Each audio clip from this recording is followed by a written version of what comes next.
Hey everybody, my name is Amy and welcome to The Meninist. Why isn't the media talking about people who have already had COVID-19 and are immune? Why is the vaccine being pushed but not those with natural immunity? That's what we'll be talking about on today's show, live episode 3.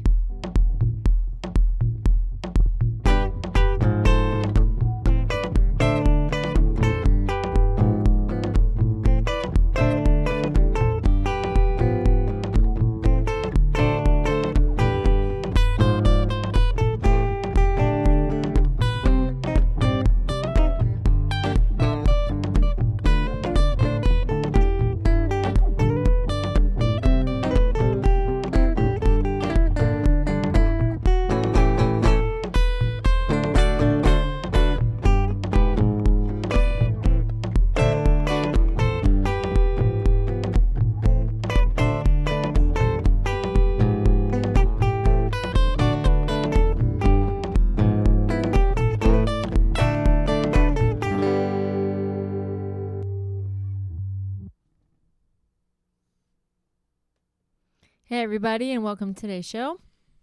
And Pop, today we got a very interesting topic that it seems like nobody wants to talk about. Ooh, it's going to be a good one. Yes. Do you find that nobody, no mainstream media outlets, hardly any conservative talk show radio hosts, I have heard it on a couple things, talk about those of us who have already had the virus and maybe any medical studies, because you know it has been studied.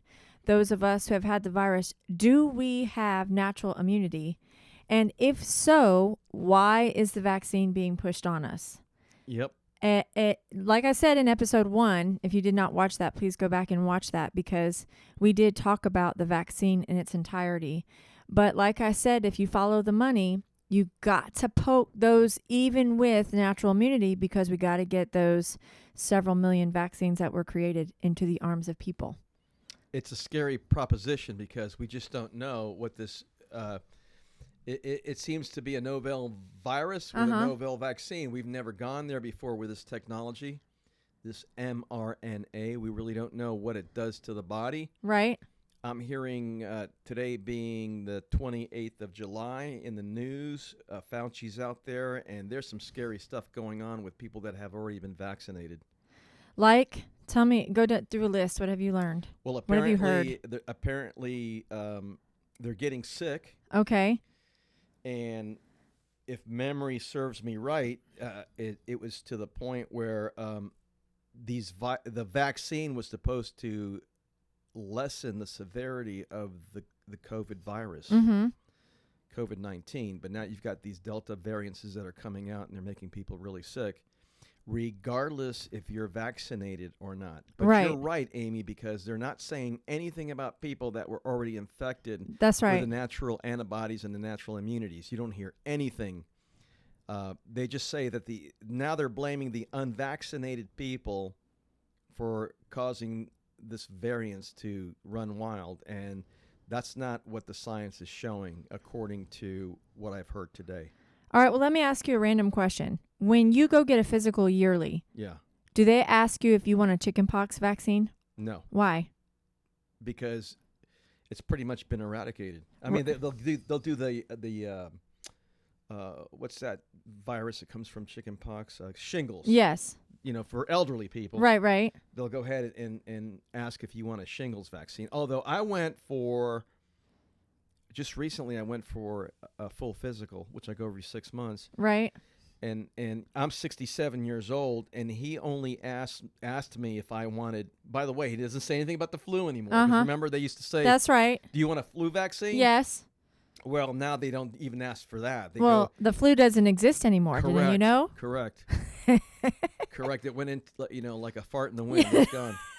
That's right. You just don't hear about it anymore. You don't hear about it anymore. No. But I tell you what, he asked me not one of the first questions, do you want to get vaccinated? Have you gotten your vaccine? Do you want to get vaccinated? And I said, no, I do not. Yes. And we'll get into why you think that, what help you came to that decision later. Right. But I do want to preface, if you have had the vaccine, the COVID vaccine, or you have anybody in your family, meaning your kids, your parents have had the COVID vaccine, this is no disrespect to you. This is not about that. If you've made that choice, that is a personal choice that you make for yourself, and you are entitled to that choice, and that is, I respect that choice. Mm-hmm. The problem I have is it's those of us who are deciding not to get the vaccine, we are becoming the villains real quick.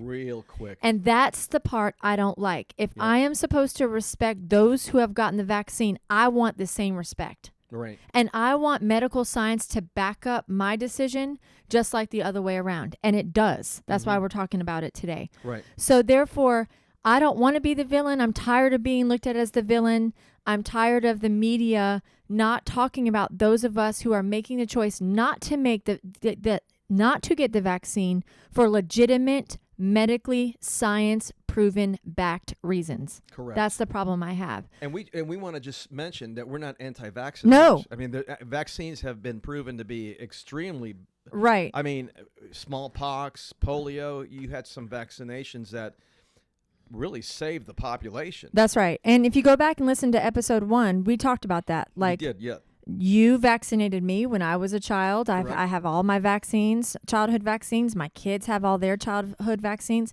We are not anti-vaxxers. Correct. But what we are strict followers of facts and data and truth. Right. And until this thing proves to be medically beneficial through peer-reviewed, science-based data, I'm not putting it in my arm. Yep. I'm just not.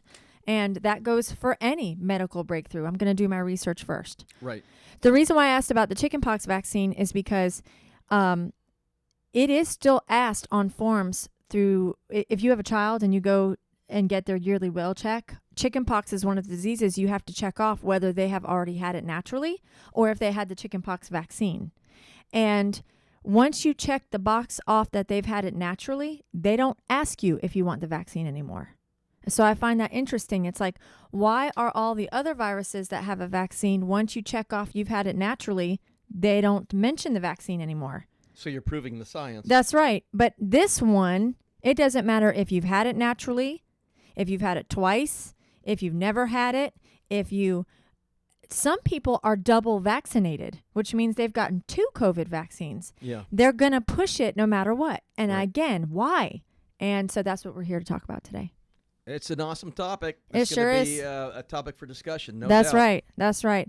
Okay, so to start a soft pop, if we could stream my laptop, I did a little bit of research because if you know anything about me, which you'll learn really fast, I am a person that likes facts. And don't come at me with emotion. Don't come at me with propaganda.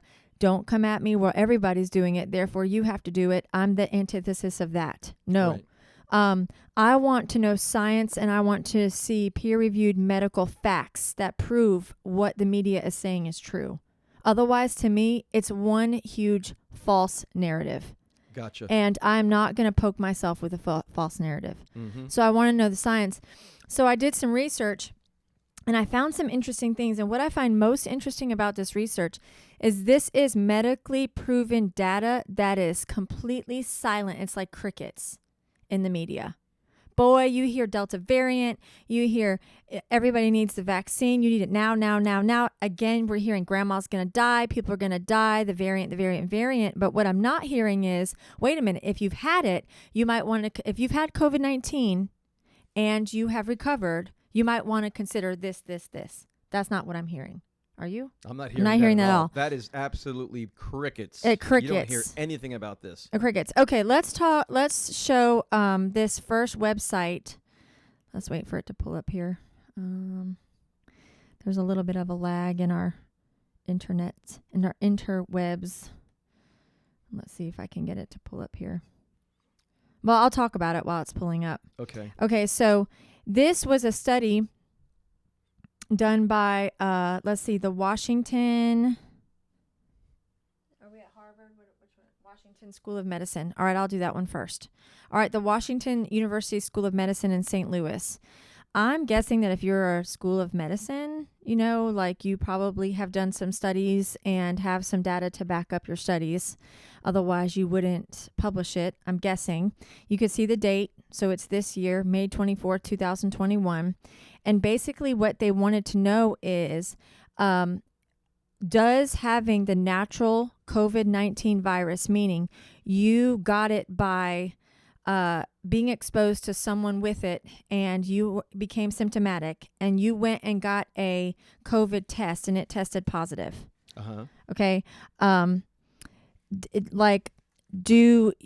you go ahead and test positive, are you then, once you recover, are you immune to the virus? And if so, how long are you immune to the virus? That's what it wants to know. That's what the research did. Okay. And the research finding was that not only do you have natural born antibodies if you have recovered from the virus, but you have natural born antibodies for the duration of your existence. So the thought was that you had natural born antibodies for, you've heard on the news 6 months. You might have them for 6 months. You might have them for a year. We don't know. Well, now these studies are proving that they're long term. Okay. So I'm going to scroll down a little bit and you can see the link. So you can always go visit it if you are wanting to see more information. I'm just going to highlight a couple of things. Okay. All right. But it says a small population of antibody producing cells called long-lived plasma cells migrate to the bone marrow and settle in, where they continually secrete low levels of antibodies into the bloodstream to help guard against another encounter with the virus. Okay. So this particular study, they realized that if you just test the blood for the antibodies, there can be a variant in antibody levels in the blood. But where you can get a more secure finding is the bone marrow, because the bone marrow doesn't lie. The immune system cells in the bone marrow show the actual amount of antibodies and if the antibodies are continuing to produce the cells. Okay. And what they found is, so they had 77 participants in this study. Okay. All 77 participants had mild cases of COVID-19. 6 had been hospitalized. Okay. So the minority had maybe a more severe case. Okay. Yeah. And, let's see. They were able to obtain bone marrow from 11 people who had also never had COVID as the placebo. So they wanted to see people who had recovered from COVID naturally versus people who had not had it at all. Okay?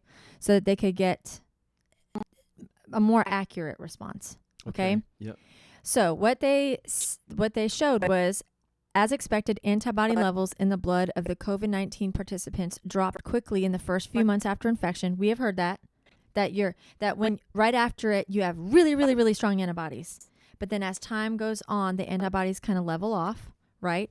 So that showed, with some antibodies detectable even 11 months after infection. So that far surpasses the 6 months, and that far surpasses the 8 months, right? 11 months. Yeah. Further, 15 of the 19 bone marrow samples from people who had COVID-19 contained antibody-producing cells specifically targeting the virus that causes COVID-19. Such cells could still be found 4 months later in the 5 people who came back to provide a second bone marrow sample. None of the 11 people who had never had COVID had any antibodies. So the people who had COVID showed the antibodies 11 months and after in their bone marrow. But the placebo people who had never had COVID showed none. So the antibodies are specific to the people who have had the natural born virus. And you don't hear any of this being exposed. I mean, this is not in the news. No, absolutely not. Okay. People with mild cases of COVID-19 clear the virus from their bodies 2 to 3 weeks after infection. So there would be no virus driving an active immune response 7 or 11 months later. That is incredible. Yes. Okay. So we don't hear this. I'm sorry. If I recently had COVID, I might need to know this information before I make any decisions about a vaccine. And here's the thing: if you had previously had COVID, became infected with COVID, you're considered to be unvaccinated. Right. So now they're requiring, according to what you're showing us, the powers that be require that we get vaccinated. Right. And now they're starting to talk about possibly masking up again. That's right. Public. I did read yesterday that the CDC has put into effect that even those who are vaccinated still need to wear masks. That is crazy. Which they originally put forth that they don't. Now they're walking back and saying that they do. So, okay, how can you, I don't understand how people cannot not trust the CDC at this point. I mean, they have walked back so many, and it's like, I want to know the peer-reviewed scientific data that shows that if I wear a mask, it's going to protect me from the variant. Well, let's face it, Amy, they've been compromised. Yes, they have been These are compromised individuals. They're politicized, they're compromised, they're federally funded, and they're wearing a bunch of hats. And it's sad because this was once an institution, I don't know about you, but that I trusted. Yeah. Like when I was doing my research about common childhood vaccines like chickenpox, the CDC was the resource I went to. I looked at the vaccine, what's in the vaccine, what's the probability my child's going to get chickenpox after. The data was there. It was clear. It was easy to read. It was easy to understand. And I trusted it. Right. But now I don't trust a darn thing they say for the sheer fact that there's no scientific data proving that a mask protects against the variant, yet they're willing to put it out there as quick as, oh, by the way, guess what? We're going to revoke that back today, and now you're going to have to wear masks. It's like, wear mask, don't wear mask, wear mask, don't wear mask. These masks, those masks, this vaccine. Well, wait, but there's breakthroughs, so now we might need a booster 6 months later. Here we go. Every 6 months, a booster. Get in line for your booster, people. Why take it in the first place if you got to get a booster every 6 months? And it's just like, and the fact that there's crickets about those of us who have had the virus just bothers me. It bothers me too. And they are saying that, I heard in the news,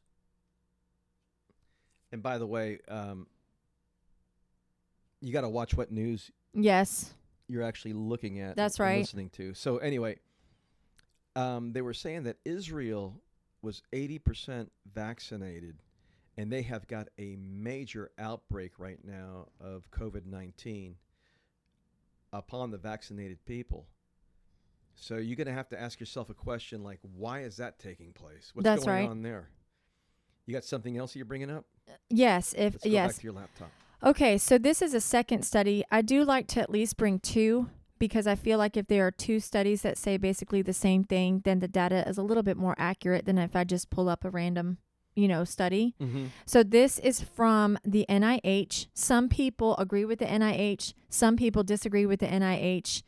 That's the National Institute of Health. I like to look at, so because this thing has been politicized so much, data also is sometimes labeled as political. Mm-hmm. So, for example, with this, like we were talking about with the CDC, a lot of people think the CDC is compromised. Okay, so now we're talking about more of a political subject than a medically science-backed subject.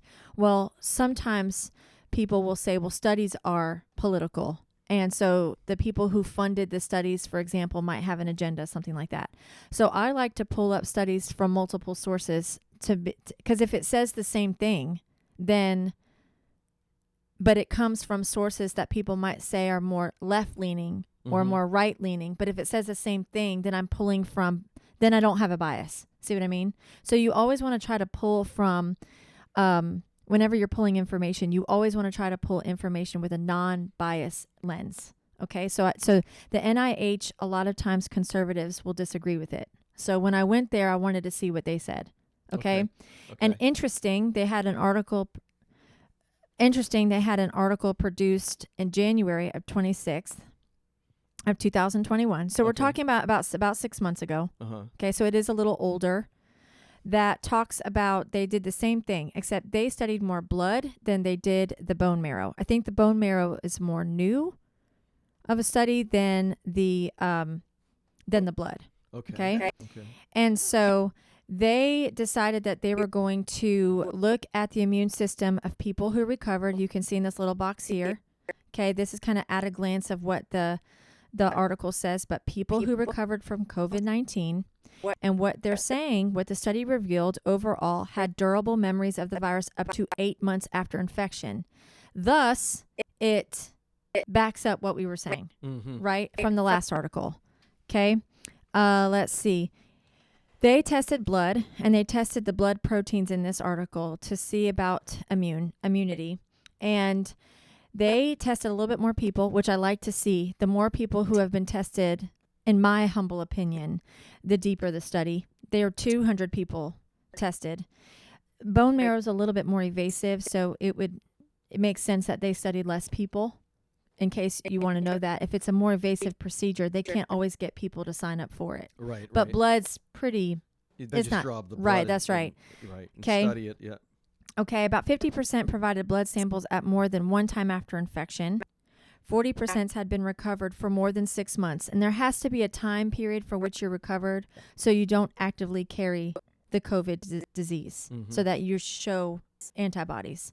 Okay, and what they found out was that the majority of people studied, 98% of the participants, 1 month after the symptom onset, okay, had antibodies 6 to 8 months after the infection. All right, people had more memory B cells 6 months after, okay, and then it reached a plateau. So we talked about that earlier. The antibodies are real strong in the beginning after you've recovered, and then they kind of level off. But leveling off does not mean disappearing. Leveling off means lessening, and that makes sense because when your body's fighting the infection, it produces more antibodies. And then as the infection wanes, the antibodies lessen. Okay? So as with antibodies, the numbers of different immune cell types varied substantially between individuals. Neither gender nor difference in disease severity could account for this variability. 95% of the people had at least 3 out of the 5 immune system components that could recognize COVID-2 up to 8 months after infection. And they only studied 8 months. Remember, it said that in the beginning of the study, 6 to 8 months. It would be interesting to see those who had COVID early on in early 2020. So now you're talking more than a year later. I couldn't find any studies because the time isn't ready yet. But after a year later, what do those antibodies look like? But I would think that after 8 months, even 11 months, as in if the last article, you're pretty much guaranteed to probably carry antibodies for life. Would be my guess. I'm not a doctor, and I don't know that for a fact. Well, let's go back to the chickenpox vaccination, where if you have natural immunities, they check it. They don't even ask you anymore. That's right. So it seems like it's a natural process that you're now. Mind you, with the flu, you have different mutations every year, and when you do get the flu vaccination, it's supposed to reduce the intensity to some degree. Right. So this thing does mutate, where chickenpox is it's concrete across the board. That's a good point. That's true. So you can have these mutations that take place. I want to see some studies with the Delta variant. I want to say it's static. So, yeah.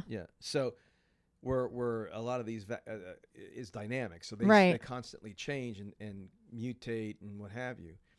But to open up another can of worms is like, where does this freaking virus come from? Oh, well, it has been proven. We have heard in the mainstream media that it didn't come from a bat. So we know that to be fact. Right. All right, it didn't come from a bat. Or a pangolin or... We also learned from the mainstream media, which I can't believe, that it originated in a Wuhan lab. Yep. Okay, and that it was funded... What was said to be not funded to see the progression of the virus in humans, it indeed was funded to see the progression of the virus in humans, which when you, apparently from what I've learned, if you go from studying how a virus affects animals to how a virus affects humans, and you increase the severity of the virus, is what happened from COVID-1 to COVID-2, then that can be considered a biohazardous weapon.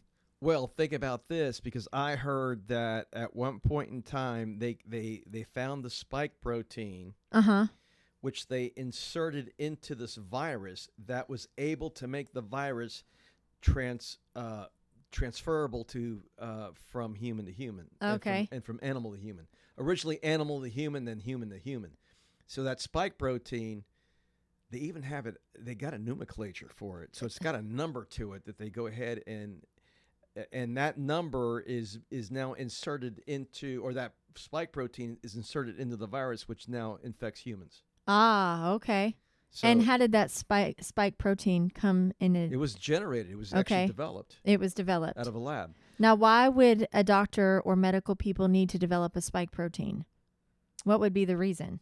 Well, because evidently a spike protein that is strictly for animal has a certain code to it, DNA code. And essentially, this spike protein is the key that unlocks that code and allows the cell to penetrate human cells. Because the reason why we don't get sick with animal viruses is because there's not a match there. So you got to open up that key to be able to allow that virus that was strictly in the animal kingdom to now be able to infect humans. Ah, okay. And of course, the corona piece of it is, because I don't know if people know this, but the common cold is actually a coronavirus. That's right. If you look on the back of a Lysol can, and I'm talking before COVID-19 hit, it says it kills the coronavirus. Correct. So, I mean, coronaviruses have been around for years, long time. Right.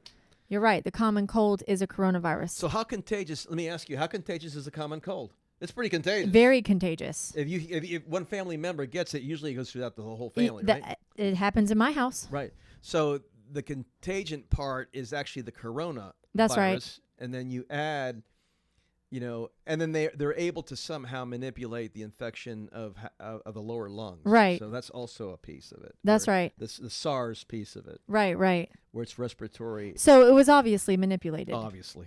No doubt about it. And why would a manipulated virus, first of all, been leaked out of a lab? You would think that would be on heavy lockdown and key.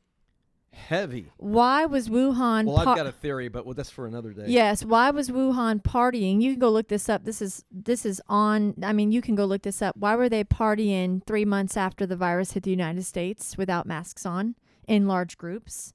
And here we are all locked down. There's just so much to the virus, the vaccine, the mandatory masks being given, taken away, that makes me say, what is going on, and how are people so quickly to jump into these bandwagons, and that's the correct term, without doing their research? Because if I'm looking at just the 2 articles, and there are hundreds out there about the antibodies one has from recovering from COVID, it is apparently clear that a vaccine is not necessary for you if you've had the virus. Now, full stop, full truth, you and I have both had the virus. Correct. We went to the doctor. We had the test came up positive. Right.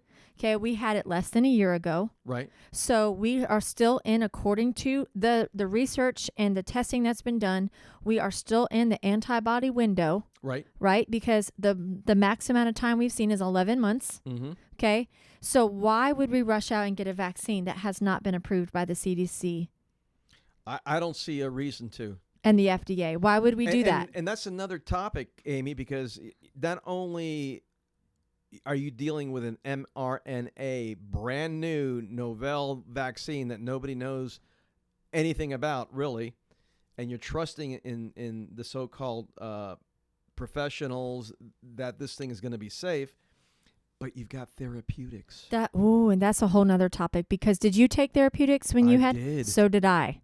You've got therapeutics at work. What therapeutic did you take? I took hydroxychloroquine. So did I. I was on the Trump cocktail. Yes, so was I. I was on it. The COVID cocktail is what it was called. I was on the COVID cocktail, and I remember this thing getting into my chest on day 3, day 4. Well, what you don't realize, audience, is that both of us carry some sort of gene. And the reason why we say that is because I have it too, and he's Yeah. my father, Yep. that we have a high propensity for when we get a virus, even a common cold. Right. It goes right into the lungs. Right it into goes the into lungs. bronchitis and oftentimes pneumonia. Right. And so when we were diagnosed with COVID, we both went to the doctor immediately. Mhm. And once we tested positive, the doctor treated us with the hydroxychloroquine cocktail. Correct. And it was hydroxychloroquine, zinc, and antibiotics. Right. And how soon after you started the cocktail did you feel better? I'm going to say it was a good solid 48 hours after the first dose of, and I remember it was hydroxychloroquine in the morning and at night. So Yes, you took 2 twice a pills day. to begin with. Uh-huh. Remember? And then you started Yep. weaning off of it. That's right. And I tell you, within 48 hours, I was feeling a little bit better. And That's then, right. You know, of course, you got the residual cough Yep. what have you, but Uh-huh. you were out of the woods. Yes. And, you know, being somebody that's, you know, in their 60s, late 60s with hypertension, high blood pressure, it was a concern. Yes. But, you know, it worked. That's right. And worked. you're here sitting talking about it. Correct. So So here's another thing. Why aren't, not only is the natural immunity not talked about, right. but the therapeutics aren't even mentioned. You It's know crickets. why hydroxychloroquine was shut down real fast? Why is that? Because it's cheap and it's ready available and it's been used for many, many, many years. And so there's science behind it. And there was a push for a vaccine.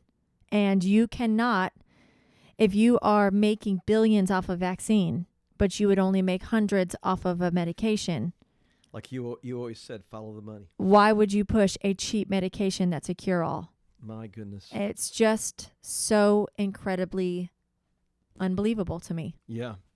Unbelievable. So anyway, one day we're going to have to sit and talk about our COVID experience because would be it a was good quite, podcast. yeah, it was quite an interesting experience. From the moment you thought something was wrong until the moment you felt better, it would be interesting to do the play-by-play. You know, because there's an element of fear, Yes. of the unknown, fear of death. And this was a pathogen that really scared a lot. It had me concerned. I was wiping down everything. Well, remember at first when we wiped down our groceries? I was wiping down Amazon boxes, the Amazon man, his truck, you know, my stairs. The dog, the cat, It was everybody nuts. got Lysol wiped. So that fear factor is huge in your daily life. That's right. And it was such an impact. And we just swallowed. We drank the Kool-Aid, hook, line, and sinker. And, you know, and God bless President Trump, because I remember him coming out and saying, look, we have got some therapeutics that are showing some promises. That's right.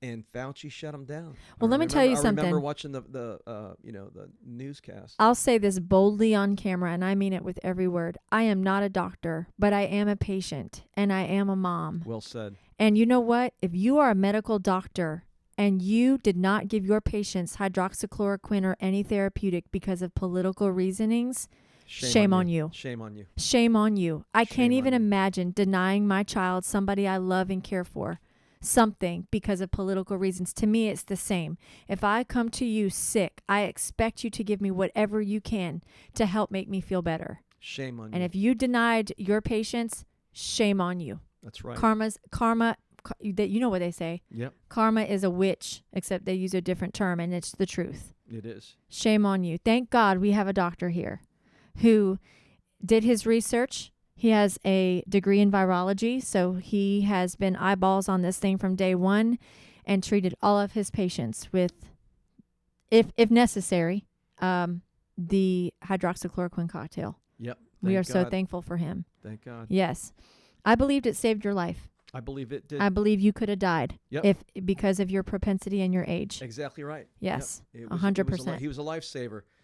And we can't say it enough. Shame on you That's if right. you are politicizing this thing in lives. Blood's on your hands. That's right. And you know what? Like I said, if you took the vaccine, I mad respect, but do not come at me anymore. I just proved that I am immune. Thank you very much. I have my immunities. I trust my body. Mm-hmm. I trust what these scientific medically backed, proven research says, and it says that my bone marrow is making my antibodies to protect me for hopefully life. That's right. And I'm going to trust it.